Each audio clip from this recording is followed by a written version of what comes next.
L'invitation à la fête prénatale de ma sœur exigeait un cadeau de 3 000 € minimum, car plus d'argent signifie plus d'amour. Je m'appelle Delphine C. Cartier et j'ai 34 ans. L'invitation à la fête prénatale de ma sœur exigeait un cadeau d'un minimum de 3 000 € car, selon la carte aux dorures à chaud, plus d'argent signifie plus d'amour. Je me suis donc pointé avec une bougie à 1 € et je leur ai dit que cela devrait expliquer exactement ce que je ressentais pour cette famille. Je n'étais pas censé être celle qui réussit. Dans ma famille, ce rôle avait toujours appartenu à Chloé. Chloé était l'enfant prodige depuis la seconde où elle était née. Elle avait le petit nez parfait, le pleur théâtral et bruyant, et la capacité d'attirer l'attention de tous les adultes dans la pièce sans même essayer. J'étais la sœur aînée silencieuse, celle qui s'asseyait dans les coins avec des livres, de vieux ordinateurs portables, des câbles de chargeur emmêlés et des pensées que je prononçais rarement à voix haute. Lors des dîners de famille, Chloé recevait les compliments. Chloé recevait l'attention supplémentaire. Chloé avait droit aux voix douces et aux sourires chaleureux. Moi, j'avais droit, Delphine, tu peux réparer la télé de mamie, ou Delphine, essaie de ne pas parler d'ordinateur toute la soirée. À l'époque, cela ne faisait pas aussi mal que ça aurait dû. J'étais habitué à me fondre dans le décor. De plus, je construisais quelque chose de manière discrète, patiente et obsessionnelle. J'ai lancé une entreprise de logiciels à la fac avec un ordinateur portable à l'écran fissuré, un bureau bon marché trouvé sur le bon coin, et ce genre d'entêtement qui a l'air pathétique jusqu'à ce qu'il commence à rapporter de l'argent. Pendant des années, j'ai travaillé 16 heures par jour pendant que ma famille pensait que je faisais juste des trucs informatiques. Ils n'ont jamais posé beaucoup de questions. Ni sur les clients, ni sur les revenus, ni sur les employés, ni sur le stress qui me faisait oublier les anniversaires, les repas, et parfois des week-ends entiers. Pour eux, j'étais toujours Delphine avec ses sweats à capuche, Delphine avec ses gadgets. Delphine qui pouvait être utile quand quelqu'un oubliait un mot de passe ou avait besoin qu'on transfère discrètement de l'argent sur son compte. Puis, l'année dernière, mon entreprise a été rachetée pour une somme d'argent qui me fait toujours un effet étrange quand je la prononce à voix haute. Je ne suis pas devenu Matuvu. Je n'ai pas acheté de voiture de sport et je ne suis pas arrivé au repas de Noël couverte de diamants. J'ai gardé ma vieille Peugeot parce qu'elle roulait encore. J'ai acheté une maison tranquille dans un quartier où les gens font coucou depuis leur Porsche, mais ne posent pas trop de questions. Je ne faisais des folies que pour du bon café et des vols en première classe, parce que je déteste être coincé dans des sièges étroits, et non parce que je voulais que quiconque le remarque. Apparemment, rester discrète a été mon erreur. Car une fois que Chloé a annoncé qu'elle était enceinte, le regard de ma famille sur moi a changé. La conversation de groupe a explosé quand elle a posté l'échographie. Maman a envoyé cet emoji en train de pleurer.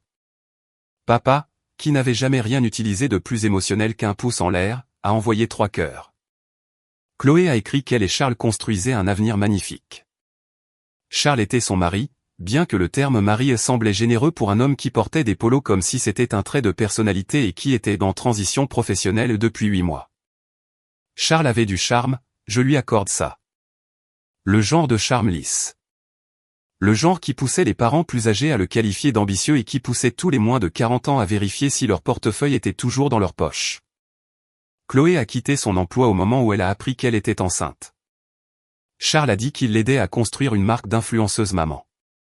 D'après ce que j'ai pu voir, cela signifiait prendre des photos de cuisine mise en scène, commander des articles de puériculture beige et parler d'abondance pendant que quelqu'un d'autre payait l'addition du déjeuner. Malgré tout, j'étais heureuse pour elle. Sincèrement. J'ai envoyé un message privé à Chloé au lieu de répondre dans le chaos du groupe de discussion. Félicitations, Chloé. Je suis vraiment heureuse pour toi. Fais-moi signe quand tu voudras parler prénom de bébé. J'ai mon mot à dire. Elle n'a pas répondu pendant une semaine. Quand elle l'a finalement fait, c'était juste « merci ». J'ai été super occupé. J'ai laissé couler. Elle était enceinte. Peut-être débordée. Peut-être émotive. Peut-être juste Chloé. Puis l'invitation à la fête prénatale est arrivée. L'enveloppe était rose pâle avec une calligraphie dorée, assez épaisse pour ressembler à un faire-part de mariage. À l'intérieur se trouvait une carte de couleur crème indiquant le lieu de réception. Un domaine privé dont j'ignorais qu'il pouvait se le payer, la date, le code vestimentaire, et tout en bas, dans une police fantaisiste qui rendait l'exigence encore plus insultante, les mots, les cadeaux doivent refléter votre amour. Valeur minimale demandée de 3 000 €.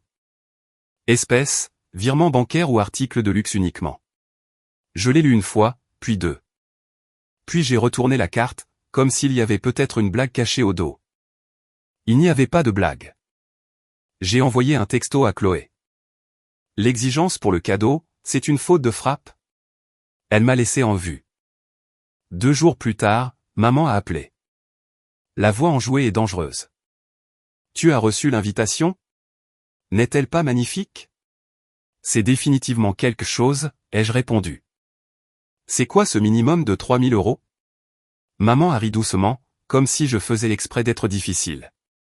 Oh, Delphine, n'en fais pas toute une histoire. C'est juste une ligne directrice. Une indication pour une fête prénatale. Ils essaient de donner le ton. Pourquoi faire? Une négociation de prise d'otage? Sa voix s'est refroidie. Chloé a eu une année difficile. Elle a sacrifié beaucoup pour ce bébé. Charles cherche encore ses marques. Charles est au chômage depuis près d'1 an. Ne sois pas dans le jugement. Elle était là, la bascule. Les choix de Chloé devenaient des épreuves. La paresse de Charles devenait une transition. Mes limites devenaient du jugement. Puis maman a prononcé la phrase qui a tout clarifié, tu en as les moyens, n'est-ce pas? Je suis resté parfaitement immobile parce que, oui, j'en avais les moyens. Mais là n'avait jamais été la question. Cette phrase est restée en moi bien après que maman a raccroché. Tu en as les moyens, n'est-ce pas? Ce n'était pas une question. C'était un verdict. Dans son esprit, à partir du moment où j'avais de l'argent, toute demande déraisonnable devenait raisonnable. Si je refusais, j'étais avare. Si j'hésitais, j'étais égoïste. Si je demandais pourquoi mon amour devait arriver accompagné d'un numéro de confirmation bancaire, je faisais honte à la famille. Pour le reste de cette nuit-là, je suis restée assise dans ma cuisine avec l'invitation de la fête prénatale posée sur le comptoir comme une pièce à conviction. Des lettres dorées, un papier rose poudré, une exigence déguisée en célébration. J'ai repensé à toutes les années précédant cette invitation. Le loyer d'urgence de Chloé quand elle avait oublié le renouvellement de son bail. Le solde de la carte de crédit de Chloé après un voyage entre filles qu'elle jurait être pour du réseautage. La réparation de la voiture de Charles après qu'il a essayé d'impressionner les gens en achetant un véhicule qu'il ne pouvait pas entretenir. Les dîners de famille où l'addition glissait toujours mystérieusement vers moi. Les vacances que j'ai discrètement aidé à financer parce que maman disait que ça signifierait tellement de choses si tout le monde pouvait être réuni. Personne n'appelait ces moments de l'amour. Ils appelaient ça Delphine qui fait du Delphine, utile, silencieuse, disponible. Je n'ai pas beaucoup dormi cette nuit-là. Vers 2 heures du matin, j'ai ouvert mon ordinateur portable et j'ai failli envoyer un long message dans la conversation de groupe familial. J'ai écrit 3 paragraphes expliquant à quel point l'invitation était insultante, que les fêtes prénatales n'étaient pas des collectes de fonds de luxe, que je n'avais jamais demandé à être félicité pour les avoir aidés. Puis j'ai tout effacé. Ils n'avaient pas besoin d'une explication supplémentaire. Ils avaient besoin d'une réponse. Le lendemain, je suis donc allé dans une petite librairie du centre-ville qui vendait aussi des cadeaux artisanaux. J'ai acheté une carte blanche toute simple avec des lettres cursives bleues disant « Bienvenue au monde, petit être ». Ensuite, j'ai trouvé une minuscule bougie en forme de canard. Elle sentait la vanille et coûtait 1,89 €. La caissière l'a enveloppée dans du papier de soie comme si c'était précieux. J'ai souri pour la première fois de la semaine. Le jour de la fête prénatale, je portais un chemisier bleu marine, un jean foncé et des chaussures plates. Pas glamour, pas provocatrice, juste propre, calme et suffisamment à l'aise pour survivre. Une pièce remplie de gens faisant semblant que l'argent était de l'affection. Le domaine ressemblait à un catalogue de puériculture qui aurait avalé une réception de mariage. Des fleurs blanches, un mur de coupes de champagne, un buffet, un violoniste dans un coin qui jouait des chansons pop comme s'il s'agissait d'hymnes sacrés. Chloé se tenait au centre de la pièce dans une robe de maternité blanche qui semblait assez chère pour payer le loyer de quelqu'un. Charles circulait en serrant des mains, comme s'il faisait campagne pour un poste qu'il n'avait aucune intention d'occuper. Maman m'a repéré avant tout le monde.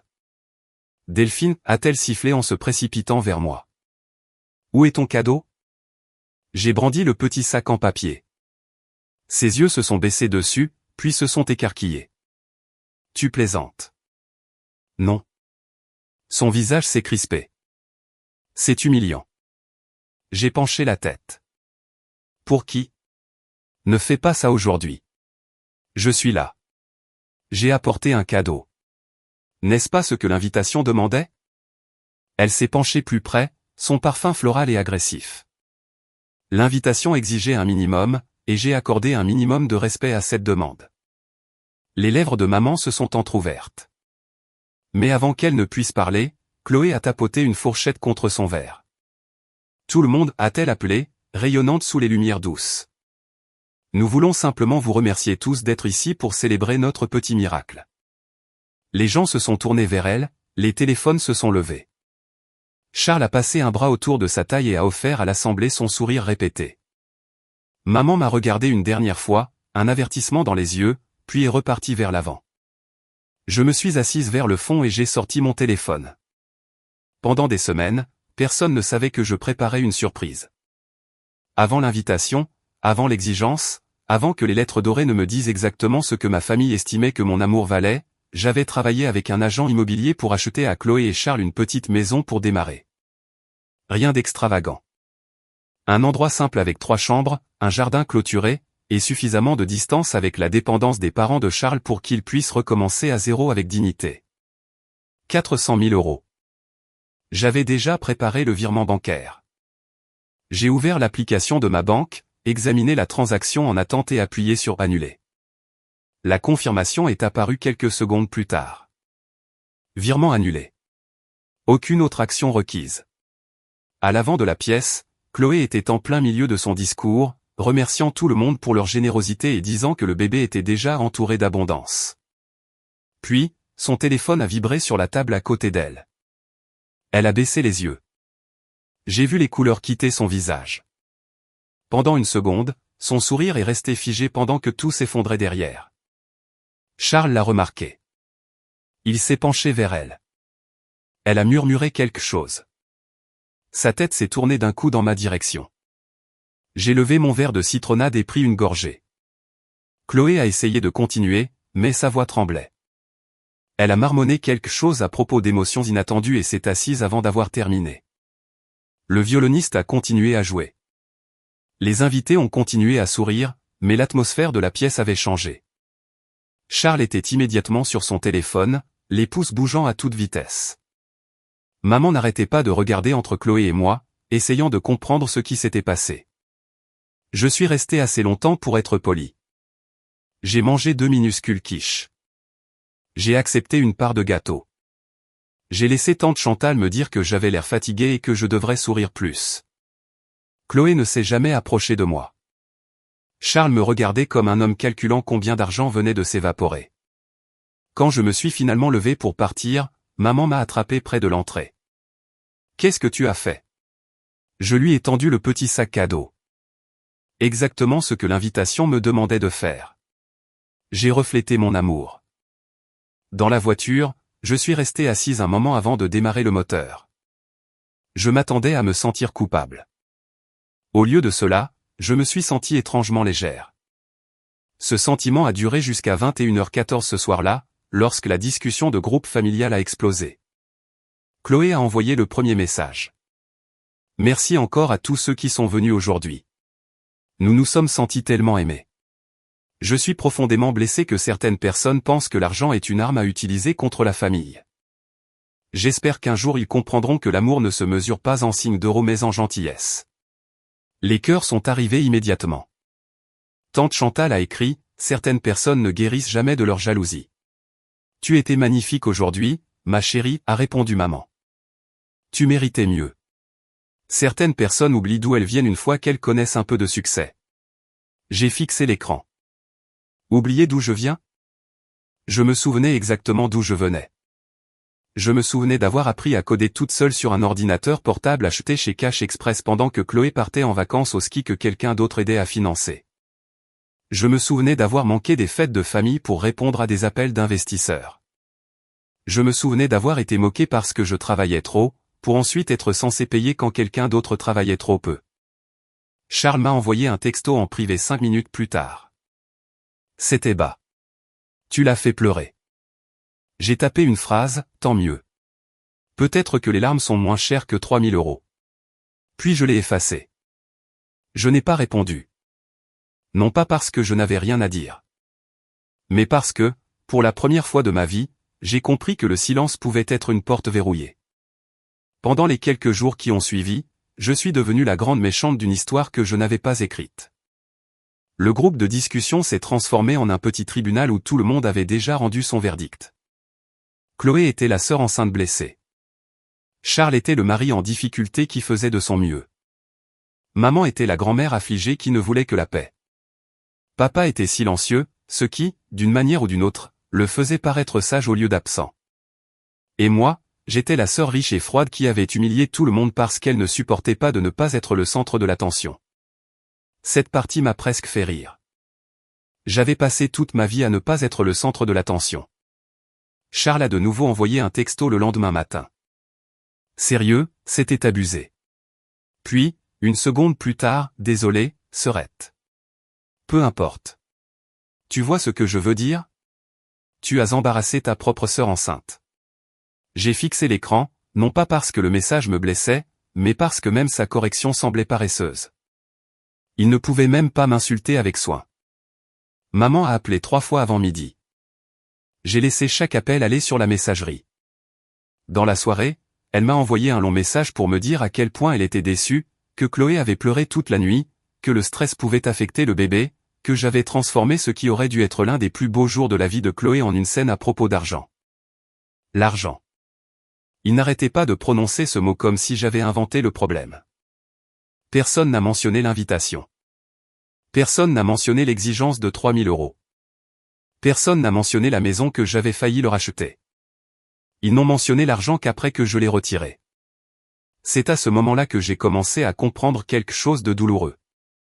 Dans ma famille, la générosité ne comptait que lorsqu'elle était silencieuse. À la seconde où j'y ai posé une limite, ils l'ont appelée cruauté. Une semaine après la fête, papa a appelé. Mon père, Martin Cartier, n'était pas un homme qui appréciait les conversations émotionnelles. Il exprimait son amour par des vidanges, des bulletins météo et en envoyant des articles de presse sans explication. Donc, quand son nom s'est allumé sur mon téléphone, je savais déjà que maman l'avait envoyé. « Salut, Delph » a-t-il dit. « Salut, papa. » Il y a eu une pause assez longue pour que nous entendions tous les deux le bourdonnement du réfrigérateur de mon côté. J'ai entendu parler de l'histoire de la maison. Bien sûr que oui. Une autre pause. Ta mère est contrariée. J'en suis sûr. Et Chloé. J'en suis sûr aussi. Il a soupiré. Je ne prends pas parti. Cette phrase était presque toujours suivie d'une prise de parti pour Chloé. Je pense juste que tu devrais peut-être t'excuser pour avoir la paix. J'ai regardé par la fenêtre de ma cuisine silencieuse, vers le jardin que j'avais acheté avec mon propre travail, mes propres risques, mes propres années d'insomnie. La paix pour qui? Pour la famille. Quelle famille? Celle qui a exigé 3000 € pour prouver mon amour? Celle qui m'a traité d'égoïste parce que je n'ai pas offert une maison après avoir été insulté? Papa a baissé la voix. Ta sœur est enceinte et je suis fatigué. Il s'est tu. Je ne lui avais jamais dit ça auparavant. Pas comme ça. Pas sans m'excuser autour. Je suis fatigué, papa. Je suis fatigué d'être la personne que tout le monde appelle quand il y a une facture, une crise, une réparation, un découvert, un rêve, une erreur. Je suis fatigué d'être utile au lieu d'être aimé. Il s'est raclé la gorge. Je ne veux juste pas que cette famille soit déchirée. Elle l'était déjà, ai-je répondu. Tu l'as juste remarqué quand j'ai arrêté de payer pour le pont. Il n'a pas su quoi faire de ça. J'y ai réfléchi. Pendant 3 nuits, j'ai mal dormi. Pas parce que je regrettais d'avoir annulé le virement, mais parce que je n'arrêtais pas de repasser les années comme de vieilles images de vidéosurveillance. Chloé qui m'appelle après le refus de sa carte dans un salon de beauté. Maman qui me demande si je peux payer le dîner parce qu'elle ne veut pas que Charles se sente gêné. Charles qui oublie son portefeuille tellement de fois que c'est devenu une blague familiale. Chloé qui m'emprunte de l'argent pour le loyer, pour les meubles, pour des voyages, pour des shootings photos, pour des urgences qui arrivaient toujours mystérieusement emballées dans un paquet de luxe. Je n'avais jamais demandé de remboursement parce que je ne voulais pas que l'argent nous définisse. Le problème, c'est que c'était déjà le cas. J'ai donc ouvert mon ordinateur portable. Au début, je voulais seulement connaître le chiffre. Par curiosité, me suis-je dit. Pour tourner la page. J'ai passé en revue les relevés bancaires, les historiques de virements, les notes sur Lydia, les vieux emails, les fiches de texto. J'ai trouvé des captures d'écran où Chloé promettait « Je te rembourse le mois prochain ». J'ai trouvé des messages de maman disant « S'il te plaît. Aide-la juste pour cette fois ». J'ai trouvé les textos de Charles avec des petits émojis qui rient après m'avoir demandé de lui avancer de l'argent pour un énième dîner. Le dossier a grossi. Aide au loyer, paiement de carte de crédit, contribution aux vacances, réparation de voiture, dépôt d'urgence, frais médicaux, dépassement budgétaire de mariage, dépenses de fiançailles, une facture de photographe que Chloé avait juré être déjà réglée. Une poussette de luxe dont elle avait besoin parce que les moins chères avaient l'air dangereuses. À 2 heures du matin, le total avait dépassé les 100 000 euros. À 3 heures, c'était pire. Au lever du soleil, j'avais compilé un PDF de 38 pages. Je l'ai nommé sobrement « Historique financier Chloé et Charles ». Puis je me suis adossé et j'ai fixé le fichier jusqu'à ce que l'écran se brouille.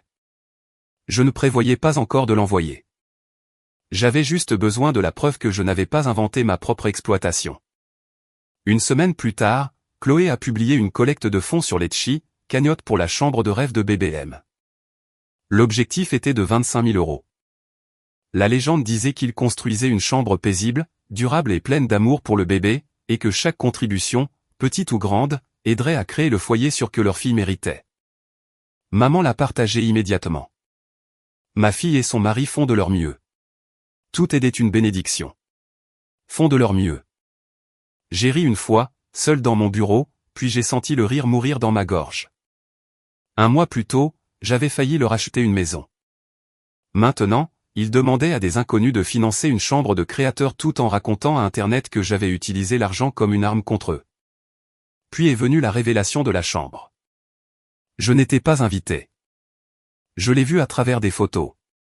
Chloé dans une pièce aux couleurs pastel, une main sur son ventre, Charles à côté d'elle tenant un ballon en forme de lune. Maman souriant fièrement en arrière-plan. Tout semblait doux, soigneusement sélectionné, cher et faux. Sous les photos, Chloé a écrit « Nous avons fait ça sans l'aide de personnes ayant essayé de nous contrôler. Vous ne pouvez pas acheter l'amour, mais vous pouvez construire un foyer avec de la gentillesse. » Cette phrase ne m'a pas mise en colère. Elle m'a brisé le cœur parce que j'ai finalement compris qu'elle ne mentait pas seulement aux autres. Elle avait commencé à y croire elle-même. J'ai fermé l'application, rouvert le PDF et ajouté les captures d'écran de la cagnotte, le post de la chambre, l'invitation à la fête prénatale et tous les messages qu'ils avaient envoyés par la suite. Cette fois, j'ai changé le nom du fichier. Pas pour les blesser. Pas encore. Je l'ai appelé « La vérité ». Le truc, quand on vous efface, c'est que ça n'arrive pas d'un coup. D'abord, ils arrêtent d'appeler, puis ils arrêtent d'inviter. Ensuite, ils continuent à raconter l'histoire comme si vous n'y aviez jamais eu d'importance en premier lieu. C'est ce qui s'est passé après la révélation de la chambre du bébé. Je suis passé de la personne qu'ils appelaient pour chaque urgence à un fantôme dans le groupe familial. Personne n'a demandé comment j'allais. Personne n'a demandé si je tenais le coup. Personne n'a demandé pourquoi j'avais fini par craquer. Ils se souciaient seulement du fait que j'avais arrêté de payer. Chloé a accouché 6 semaines plus tard. Je l'ai appris sur Facebook. Pas par maman, pas par papa, pas par Chloé, ni même par un vague cousin maladroit essayant de bien faire les choses. Facebook. La photo était en noir et blanc. Une toute petite main enroulée autour du doigt de Chloé. La légende disait « Bienvenue au monde, bébé Maël. Tu es déjà entouré de tellement d'amour. » J'ai fixé cette phrase jusqu'à ce que mes yeux brûlent. Entouré de tellement d'amour. Apparemment, ce cercle ne m'incluait pas. J'avais imaginé, bêtement peut-être, que même après tout ça, quelqu'un me dirait que j'étais toujours la tante du bébé. J'étais toujours la sœur de Chloé. J'avais été là pour le mariage, les urgences, les appels de panique nocturne, les factures dont personne ne voulait admettre l'existence. Mais quand Maël est arrivé, je l'ai appris de la même manière que des collègues éloignés, avec l'option de mettre un emoji cœur en dessous. Je ne suis pas sorti du lit pendant 3 jours. Je me suis dit que c'était l'épuisement, le burn-out, trop de travail, trop d'années de pression qui finissaient par me rattraper. Mais la vérité était plus laide. Je ne faisais pas seulement le deuil du neveu que je ne pourrais pas prendre dans mes bras. Pas seulement de la sœur qui m'avait réécrite comme la grande méchante. Je faisais le deuil de la version de ma famille dans laquelle j'essayais de gagner ma place depuis l'enfance. Ce fantasme est mort silencieusement dans ma chambre, les rideaux tirés.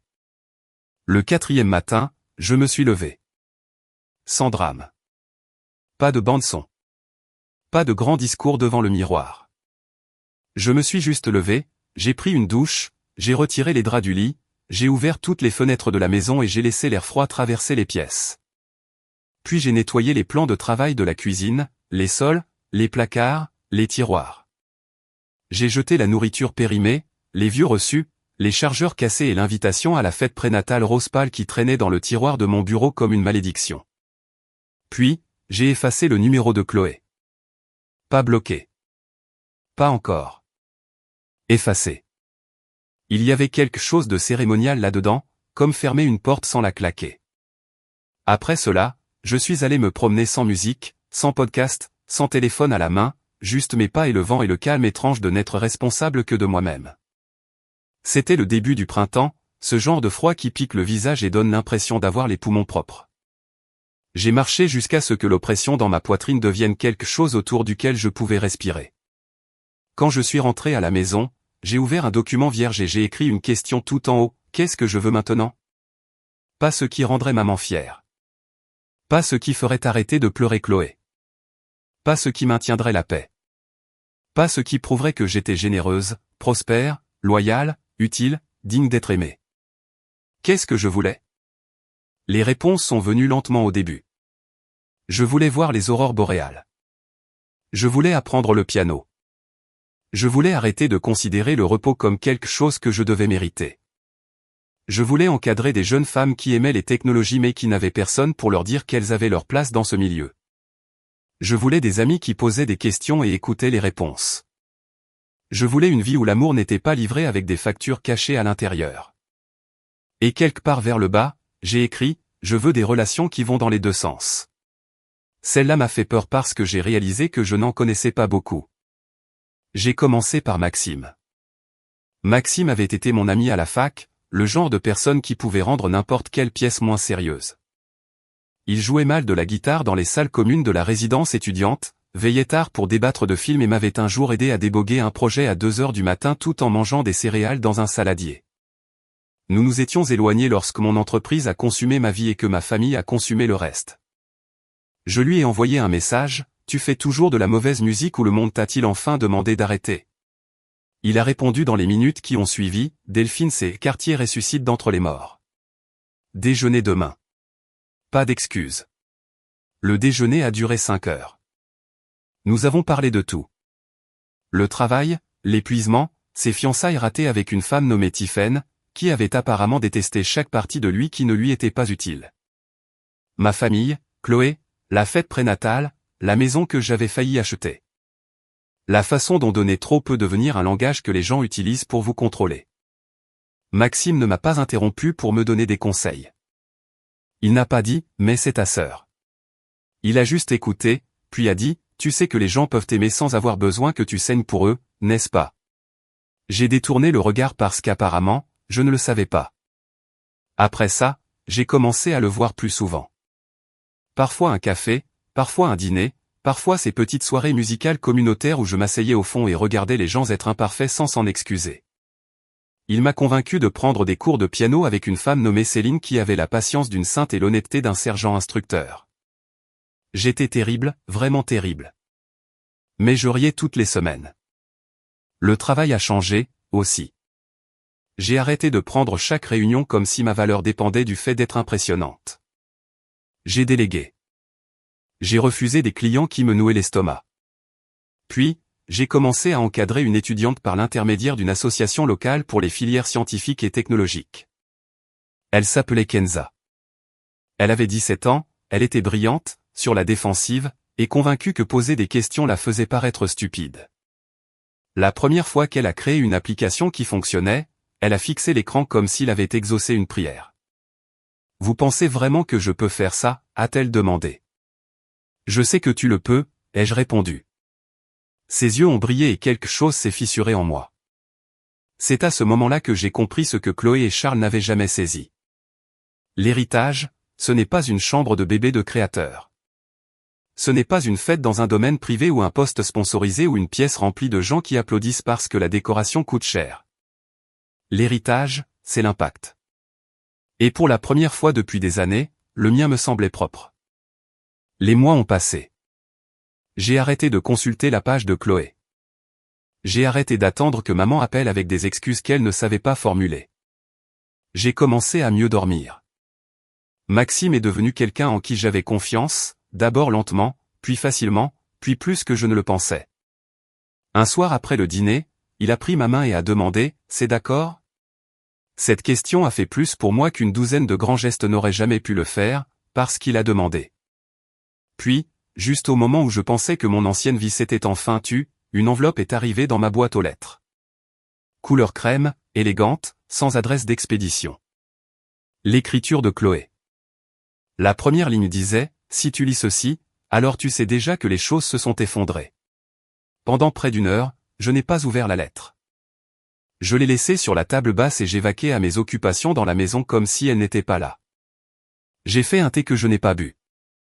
J'ai répondu à 2 emails professionnels sans comprendre aucun des deux. Je me suis assise au piano et j'ai joué 3 fausses notes si mal que même le silence qui a suivi semblait embarrassé. Pourtant, l'enveloppe attendait. Chloé avait toujours aimé la belle papeterie. Quand nous étions enfants, elle écrivait des mots d'excuse sur du papier parfumé après avoir pris mes affaires, mais même alors, l'excuse n'était généralement qu'une porte d'entrée pour demander autre chose. Je me souvenais de l'une d'entre elles, de l'époque où elle avait 12 ans et moi 21. Écrite au stylo gel violet après qu'elle a utilisé mon ordinateur sans demander et effacé la moitié d'un fichier de projet, désolé que tu te sois énervé. Tu peux quand même m'aider avec mes diapos de SVT? Décennies différentes. Même écriture. Finalement, je l'ai ouverte. La lettre faisait 3 pages. Chloé écrivait que Charles avait fait de mauvais choix financiers, ce qui, après quelques lignes, signifiait clairement qu'il avait perdu de l'argent dans un obscur système de crypto-monnaie recommandé par un type de sa salle de sport. Leur propriétaire les menaçait d'expulsion. Les photos de la chambre de bébé n'avaient plus d'engagement. Les partenariats sponsorisés ne s'étaient pas concrétisés. Maëlle avait besoin de les materniser, de couches, de visites chez le médecin et de stabilité. Maman et papa aidaient, mais pas assez. Tout le monde était fatigué. Puis est arrivée la phrase que je voyais venir, « Tu as toujours été celle qui savait comment réparer les choses. » Je me suis adossé et je l'ai fixé. « Pat, je suis désolé de t'avoir blessé. Pat, j'ai menti à ton sujet. Pat, j'ai laissé tout le monde croire que tu étais cruel après tout ce que tu avais fait pour moi. » Juste le même vieil hameçon poli par la peur. Mais vers la fin, ces mots ont changé, je sais que je t'ai fait passer pour la méchante parce que c'était plus facile que d'admettre que j'attendais que tu me sauves. Je ne sais plus comment m'en sortir. Je ne sais pas à qui d'autre demander. Ce n'était pas suffisant. Mais c'était la première chose honnête qu'elle avait écrite depuis des années. J'ai plié la lettre et l'ai placée à côté de mon ordinateur portable. Puis j'ai ouvert le PDF que j'avais compilé des mois plus tôt, celui intitulé « La vérité ». J'ai mis à jour le total avec les anciens paiements de loyer, les transferts pour sa carte de crédit, les frais de mariage, les dépôts d'urgence, les factures de Charles, les vacances en famille, et le virement de la maison que j'avais annulé avant son exécution. Le soutien financier documenté s'élevait à un peu plus de 181 000 €. Le chiffre semblait irréel. Non pas parce que je ne pouvais pas me le permettre, mais parce que j'avais dépensé autant pour essayer d'acheter une place dans le cœur de ma propre famille, pour finir quand même à la porte. Je n'ai pas appelé Chloé en premier. J'ai envoyé un email à maman. L'objet était simple. Avant que quelqu'un me demande de l'aide à nouveau. J'ai écrit seulement ce qui devait être écrit. Maman, j'ai reçu la lettre de Chloé. Avant toute conversation sur une aide éventuelle, j'ai besoin que tu vois à quoi a déjà ressemblé mon aide. Tu trouveras ci-joint un relevé du soutien financier que j'ai apporté à Chloé et Charles depuis 2017. Le total dépasse les 181 000 €, sans compter l'achat annulé de la maison. Je n'envoie pas cela pour faire honte à qui que ce soit. Je l'envoie parce que cette famille a passé des mois à me traiter d'égoïste tout en ignorant ce que j'ai fait discrètement pendant des années. Tant que cette vérité ne sera pas reconnue, il n'y a rien d'autre à discuter. J'ai joint le PDF et appuyé sur Envoyer. Puis j'ai attendu. Maman a répondu 12 heures plus tard, je ne pensais pas que c'était autant. 7 mots. Aucune excuse. Pas de j'avais tort. Pas de j'aurais dû te défendre. Juste la plus infime fissure dans un mur qu'elle avait construit autour de Chloé depuis sa naissance. Mais une fissure restait une fissure. Ensuite, j'ai envoyé un texto à Chloé. J'ai reçu ta lettre. Si tu veux parler en face à face, juste nous deux. Pas de maman. Pas de Charles. Elle n'a pas répondu pendant 3 jours. Puis, samedi, nous nous sommes retrouvés dans un café à mi-chemin entre son appartement et ma maison. Elle est arrivée en retard, portant des lunettes de soleil alors qu'il pleuvait. Ses cheveux étaient tirés en un chignon désordonné, et elle avait le teint pâle et épuisé de quelqu'un qui avait passé trop de temps à faire semblant que la vie en ligne et la vraie vie étaient la même chose. Elle s'est assise en face de moi et a enroulé ses 2 mains autour d'un latte. « Je ne pensais pas que tu viendrais », a-t-elle dit. J'ai failli ne pas le faire. Sa bouche s'est pincée, mais elle a hoché la tête. C'est de bonne guerre. Pendant un instant, aucune de nous n'a parlé. Le vieux rythme avait disparu. Nous étions 2 femmes qui partagions une enfance mais qui ne partagions plus une version de la vérité. Puis elle s'est mise à parler. Les mauvais investissements de Charles. Les dépenses pour Maëlle. Le loyer. La pression. Les commentaires de maman. Le silence de papa. La façon dont tout le monde s'attendait à ce qu'elle soit rayonnante alors qu'elle avait l'impression de se noyer. Elle a parlé pendant près de 10 minutes avant de finalement dire « J'ai juste besoin d'un nouveau départ ». Je l'ai regardée attentivement. Je suis d'accord. Elle a scié. Vraiment ? Tu as besoin d'un nouveau départ, pas d'un sauvetage financier. Son expression a changé. Je suis prête à aider, ai-je dit. Mais pas de la même manière qu'avant. Qu'est-ce que ça veut dire ? Ça veut dire pas de secret, pas de faux posts sur les réseaux, pas de faire semblant que tu as construit quelque chose toute seule tout en dépensant mon argent en coulisses. Pas d'achat pour une chambre de bébé de luxe, pas de combine de Charles, pas de pleurs auprès de maman pour qu'elle fasse pression sur moi. Si j'aide, il y aura des conditions. Son visage a rougi. Alors, tu veux m'humilier ? Non, ai-je répondu. Je veux que tu dises la vérité. J'ai sorti une chemise de mon sac et je l'ai fait glisser sur la table. À l'intérieur se trouvait une page intitulée « Mise au point des responsabilités ». Ce n'était pas cruel. Ce n'était pas dramatique. C'était clair. Tout soutien financier nécessiterait un plan écrit. Loyer et courses uniquement, payés directement, pas remis en espèces. Charles devrait fournir la preuve de 2 candidatures ou entretiens d'embauche par semaine. Chloé devrait supprimer ou corriger les publications insinuant que je l'avais abandonnée. Plus de cagnotte Litchi basée sur des mensonges. Pas d'achat de luxe tout en demandant de l'aide d'urgence. Toute violation mettrait fin au soutien de manière permanente. Chloé a lu en silence. Quand elle a levé les yeux, elle avait des larmes, mais elles étaient plus calmes qu'avant. Tu es sérieuse? Totalement. Que se passe-t-il si je dis non? Alors je te souhaite bonne chance. Elle a ri une fois, un rire amer et brisé. Aussi facilement? Non, t'ai-je dit, pas facilement. Juste de façon définitive.